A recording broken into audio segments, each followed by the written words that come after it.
right. So you still have a show? Can you believe it? I know. Yeah. Yeah. A lot more talented and intelligent people have tried and failed. And yet you still have a show. Isn't it amazing? It's some magical ingredient that I can't even figure out, Gilbert, that I've been able to do for seven years now. I've been doing this dumb show. Yeah. It must. I don't know about talent, but something keeps me coming back on a daily basis and keeps people watching. I don't get it myself, so yes, very appreciated. I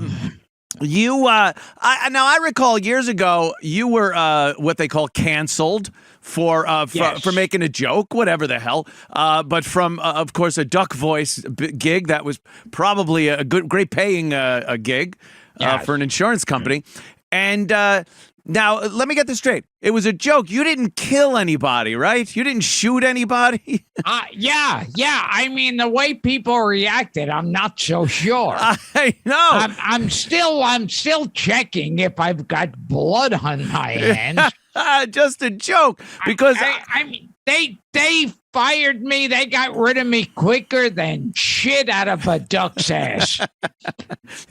And meanwhile, someone like Alec Baldwin, who killed somebody over the weekend, he's still doing endorsements, and I see him on commercials and movies. See, now I can call back Affleck and go, see, I never actually shot anyone. I didn't shoot anybody, but on one of the news reports, the anchorman, when I was fired, they had footage of the tsunami, like these enormous waves, and they said, and to make matters worse, comedian Gilbert Gottfried. Worse. And I made it worse. That's the kind of power that I wield. To make matters worse. Not like, hey, and as an aside to this tragedy, Gilbert, no, it's like, boy, that wall of water that swallowed my family up was pretty bad, but I gotta tell you, it was worse when Gilbert Gottfried made a joke about it. I feel terrible that my country is totally underwater now. But did you see what Gilbert Gottfried said? It is amazing. The it's just so vague as to what makes people angry and gets people fired and other things. Like, all I see about this Alec Baldwin thing is people making excuses for him, that it was an accident. I've heard it called a misfire. The guy literally pointed a gun at someone and shot them. It wasn't like, oh shit, it went off or I dropped it or anything. He literally did what you do when you want to kill someone with a gun. Yeah. So, see, I should actually shoot someone. Yes, Gilbert. And then Affleck will go, well, he shot someone. I thought he made a joke. It's all different now. Yeah, that's fine. I don't know. It's still all up in the air. That was the big story of the weekend, of course, was Alec Baldwin shooting two people. Went right through the first lady and shot the director that was standing right behind him, right behind her. And apparently the girl that was supposed to be taking care of the guns is just some crazed TikTok girl with green hair. And she didn't look at the gun properly, and Alec Baldwin didn't check it like he's supposed to, and again, just pointed it at someone and pulled the trigger. There's your armorer. That's the person. Have you ever handled a firearm on a set, Gilbert? Yes.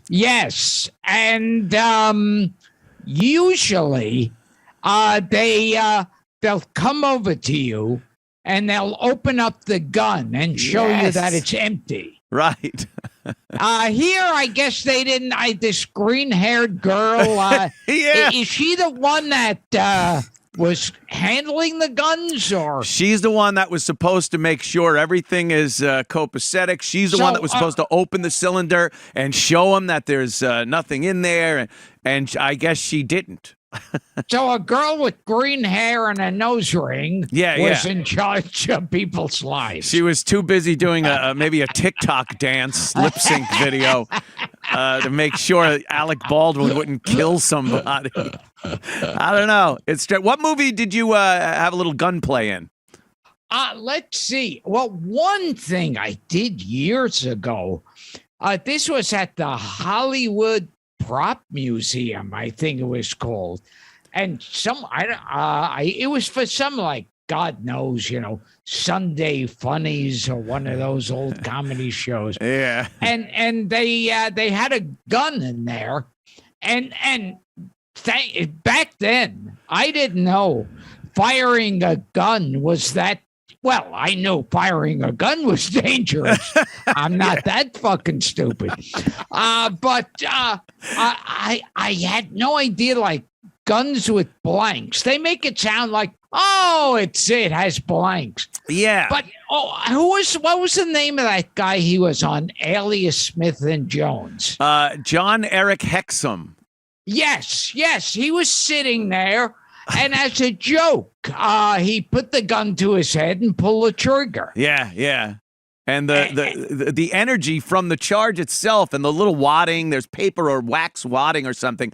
The energy, though, took a piece of his skull, made that the projectile, and it drove it right into his brain. It was just like as if he would have shot himself in the head. People don't understand it. It's because you watch movies, and in the old days, even Animal House, remember when they gave fucking Flounder the gun, and then they go, don't worry, it's just blanks. Yes. Because it's just blanks, and people think they're not dangerous, but you could fuck someone up with blanks. Yeah, few people have died with. But was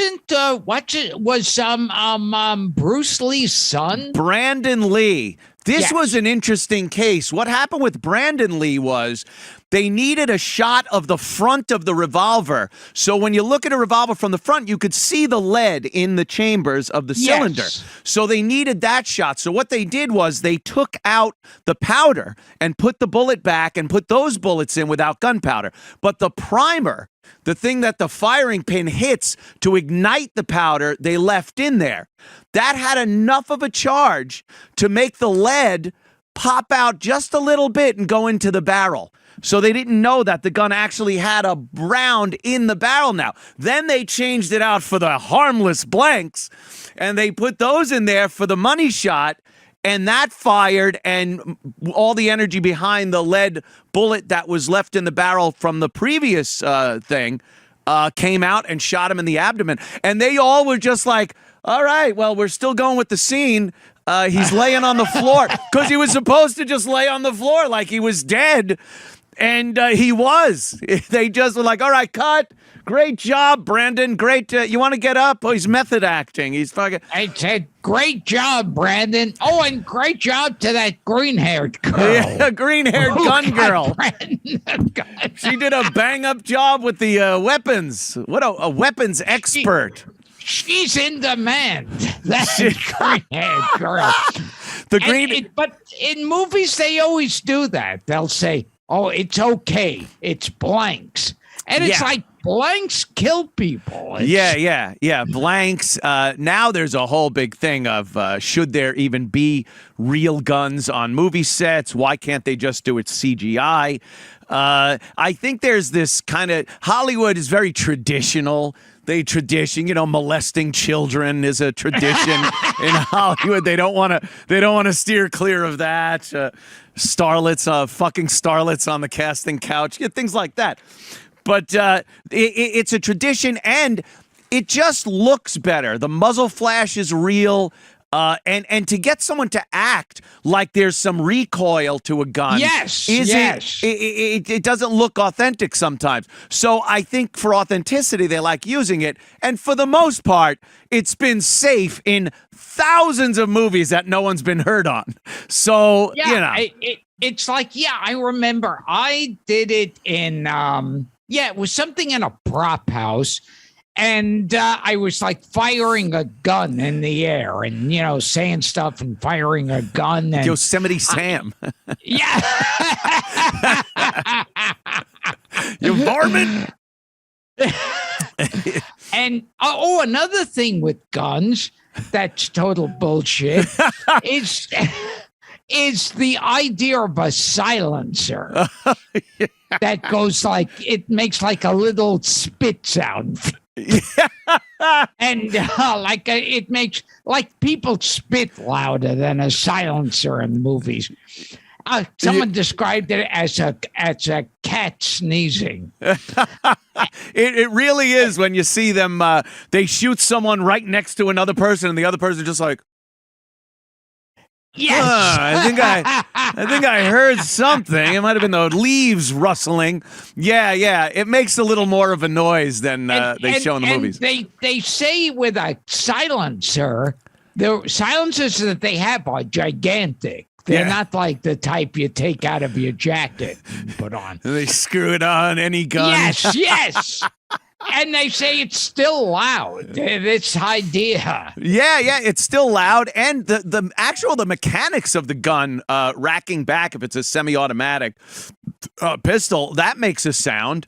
So it's not as quiet as they like to say. But again, movie magic. It's like the hero has two machine guns, one, and he's able to hold it. That shows how macho he is. Right. He's a fucking man. He's a real man. It's great. They use one of the most preferred guns for bad guys to have in movies is called an MP5. It's a small kind of a machine pistol looking thing, but sometimes it has a stock on it. It's pretty small though.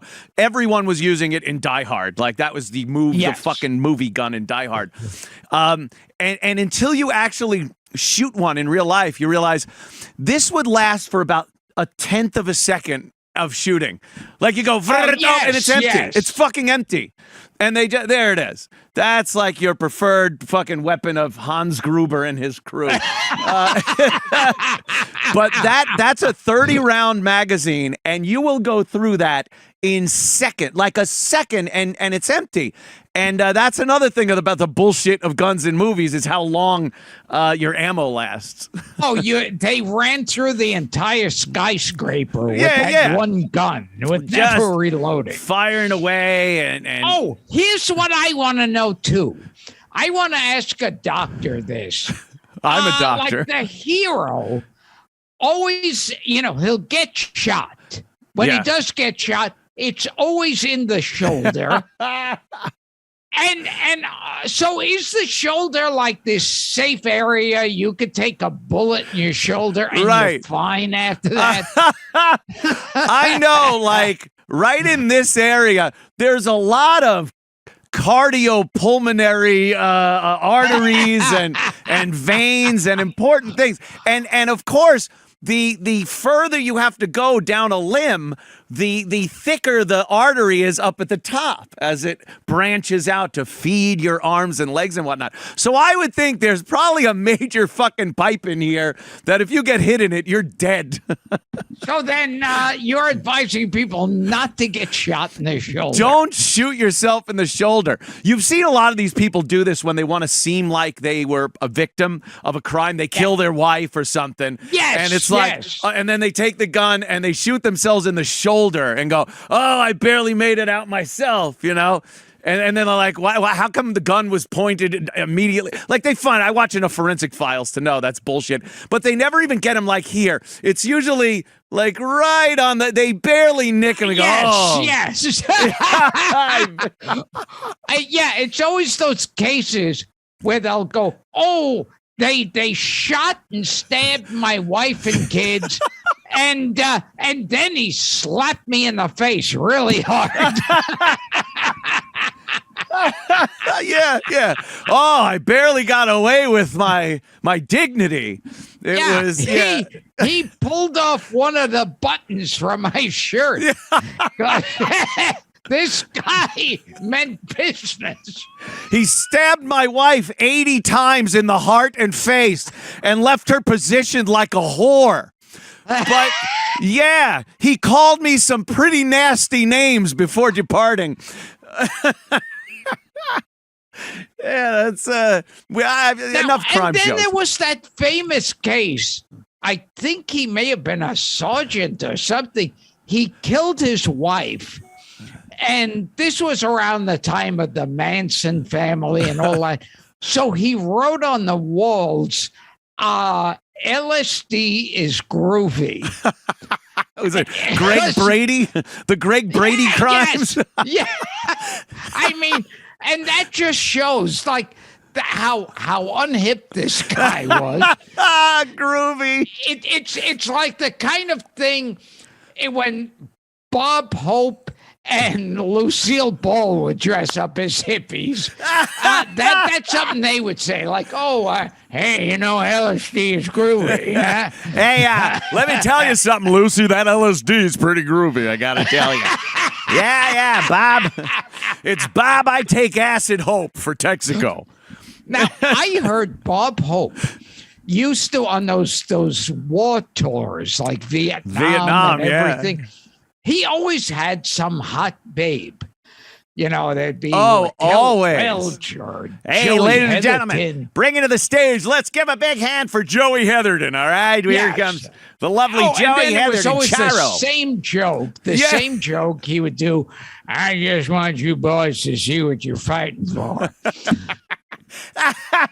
and what I heard about Bob Hope is he used to, if he tried to fuck them and they'd say no, he would threaten them like that we're all gonna, ship up, put our shit on the plane and fly off, and we're leaving you in the jungles of Vietnam if you don't fuck me. You can either fuck Bob Hope or the Viet Cong. One or the other, honey. Make a decision. You're on the road to chlamydia. God damn. That makes sense. They were all just fucking sexual deviants back then. All those guys were getting pussy. I had to fuck around on my wife Dolores when we were out there in the Nam. I got the date Da Nang crotch rot when I fucked some VC chick. She put razor blades in her pussy. Oh, Jesus Christ.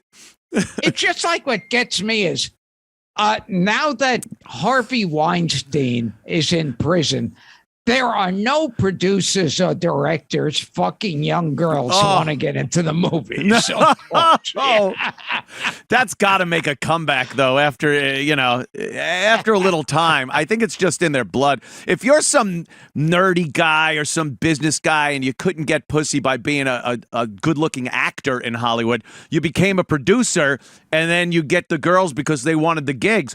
I don't think that, natural mindset is going to change because of the Me Too movement or anything.